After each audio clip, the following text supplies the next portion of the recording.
በጣም አዝናለሁ በኔ ምክንያት ይሁሉ ህዝብ እንዲጨነቅ በማድረጌ በጣም በራሴ አፍሬያለሁ።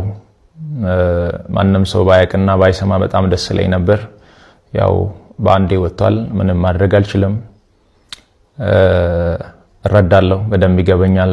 እንደ ወንድማችሁ አይታችሁኝ በጣም ስለምትወዱኝ እየተጨነቃችሁ እንደሆነ በደንብ ይገበኛል፣ እረዳለሁ።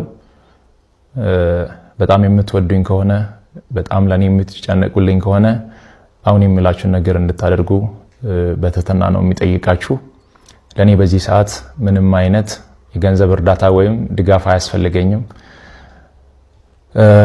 ለኔ በዚህ ሰዓት የሚያስፈልገኝ አሁንም ደግሜ የምነግራችሁ የኢትዮጵያ እናቶች ጸሎት፣ የኢትዮጵያ አባቶች ጸሎት፣ የወጣቱ ጸሎት፣ ሁሉም በየእምነቱ እንዲጸልይልኝ፣ ሙስሊሞች ዱዓ እንዲያደርጉልኝ ብቻ ነው የሚፈልገው። ከዚህ ውጪ ግን ሌላ ነገር የሚሆን ከሆነ ሌላ ህመም እየታመምኩባችሁ እንደሆነ በደንብ እንድትረዱልኝ ፈልጋለሁ። ከምንም በላይ እግዚአብሔር የናንተን ጸሎት የናንተን ልማና ሰምቶ እኔን እንደሚፈውሰኝ አምናለሁ። ለኔ የሚያስፈልገኝ በዚህ ሰዓት ላይ ይህ ብቻ ነው። ምናልባትም ይህንን አጋጣሚ በመጠቀም በእኔ ስም የተከፈቱ በጣም ብዙ ፌክ አካውንቶች አሉ። ገንዘብ እንዳይሰበሰብ አደራ ማለት እወዳለሁ።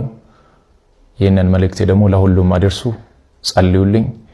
ሌላ ምንም እርዳታ አያስፈልገኝም። አመሰግናለሁ።